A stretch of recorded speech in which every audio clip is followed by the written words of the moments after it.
Hello everyone, welcome. My name is Trudy. I am your very own personal coach, master hypnotherapist, and physical therapist.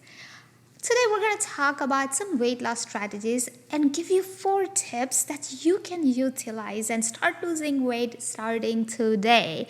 And you can find more information at icoachhypnosis.com.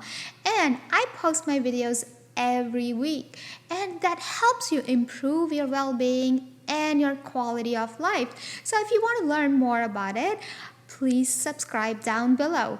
All right, let's get started. This is the Mind Body Heals podcast, where Trudy provides tips and stories to help you improve your well-being and reach your objectives. Don't forget to hit the subscribe button and leave us some comments.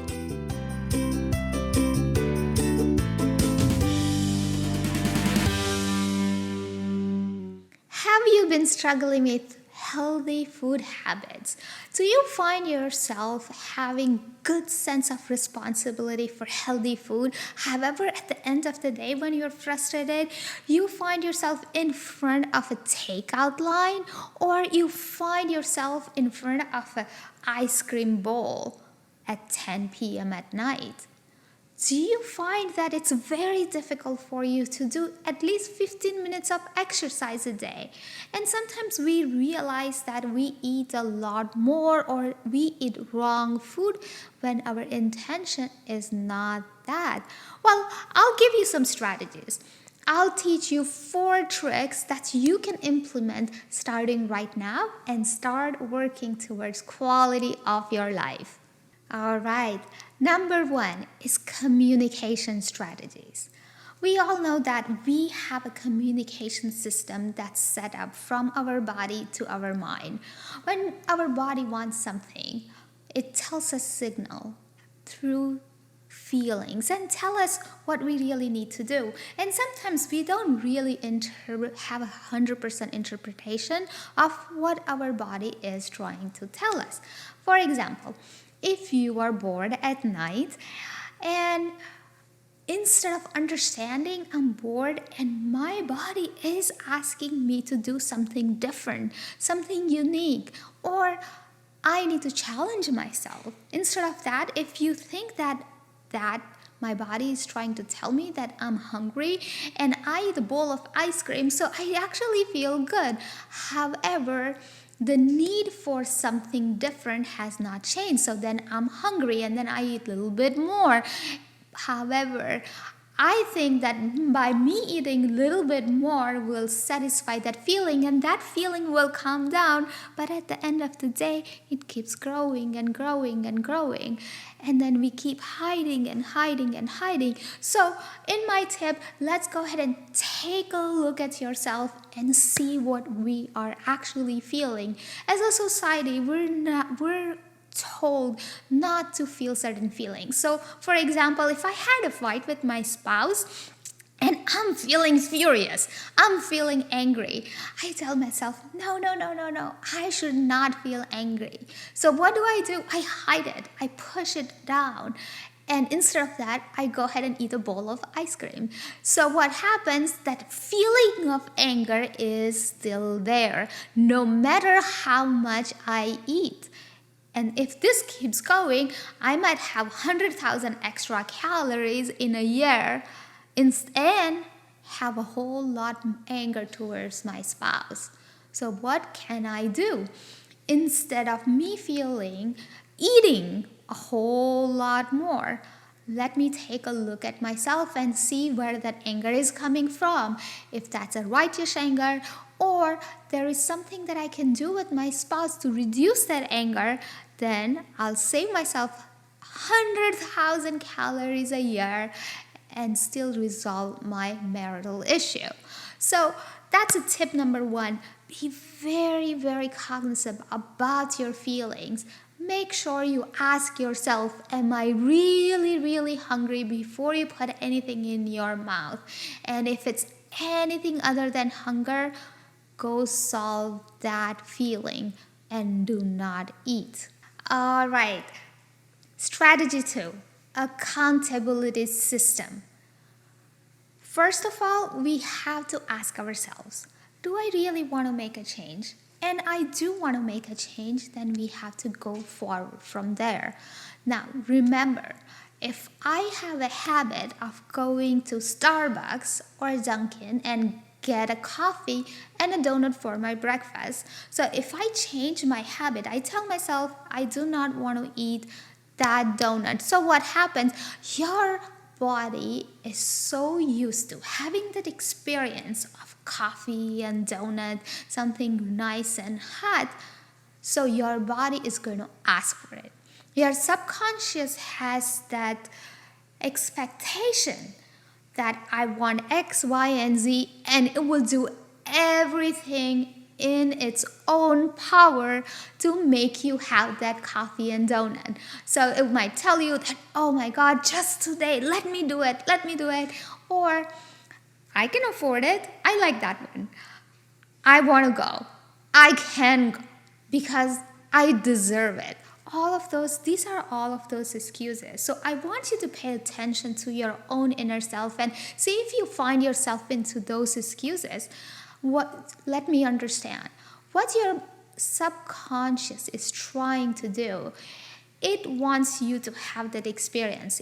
Your subconscious doesn't know that donut is going to kill you. However, the subconscious is more interested in that experience. So, what you can do is make sure that you make yourself accountable. Have a buddy who can remind you. Or set a timer for yourself and make sure at 7 a.m. you have a healthy breakfast ready. Make it ready the night before. That's probably the best thing to do, so you have it ready to go and you do not have to worry about it.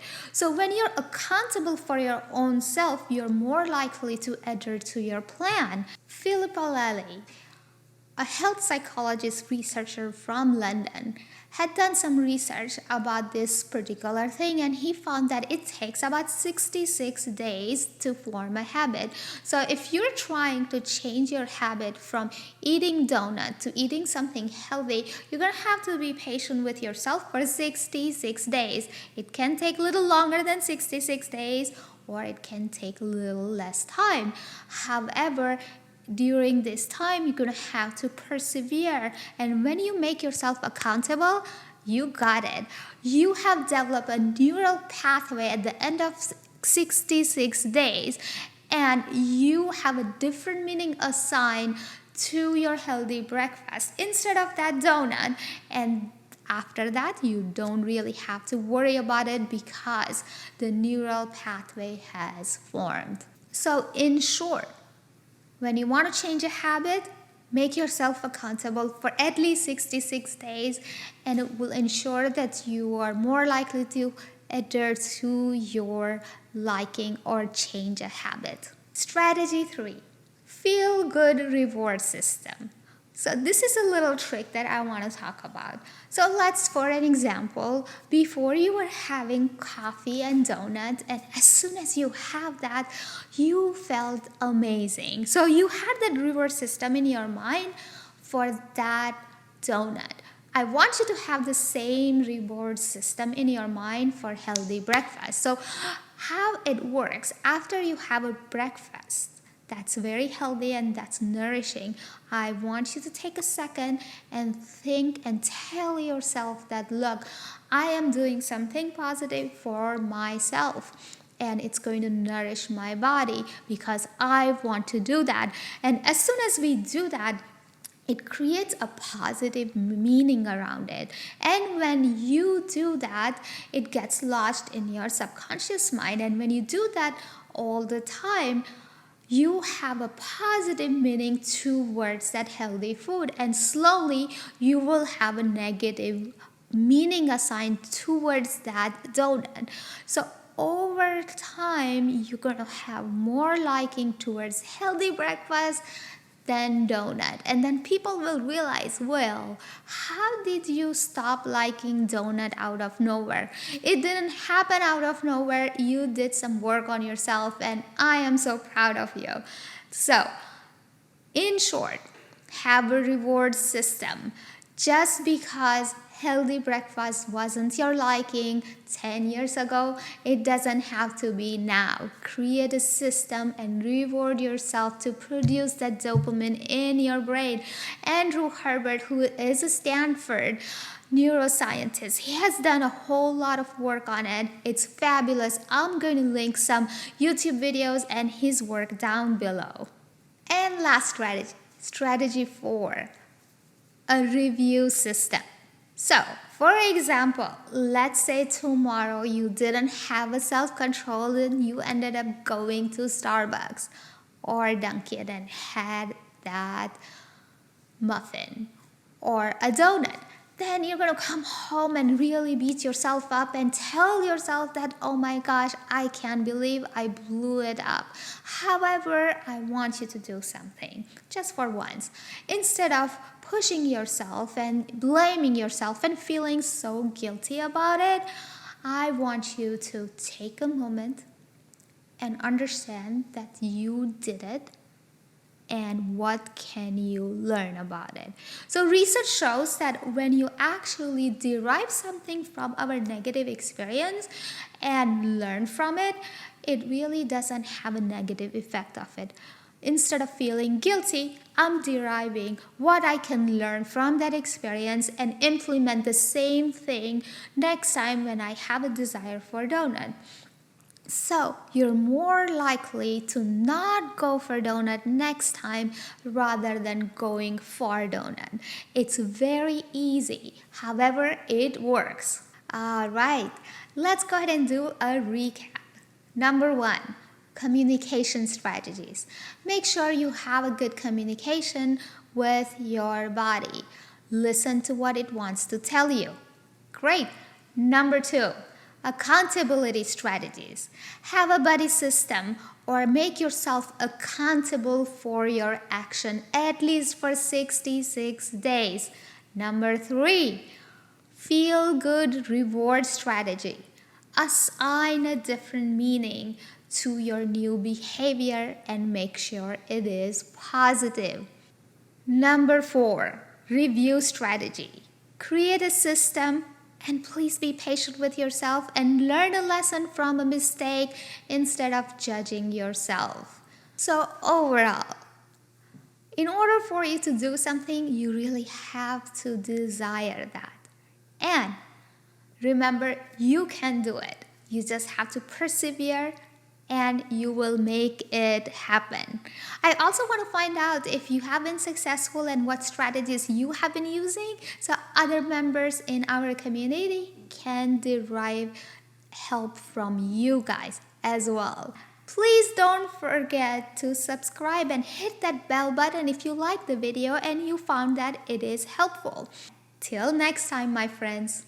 Bye-bye. Did you like today's show? Leave us some comments and hit that subscribe button. Follow Trudy on Twitter at icoachhypnosis. Be sure to visit icoachhypnosis.com to gain more insight on how Trudy can help you achieve your life objectives. Want to listen to Trudy on the go?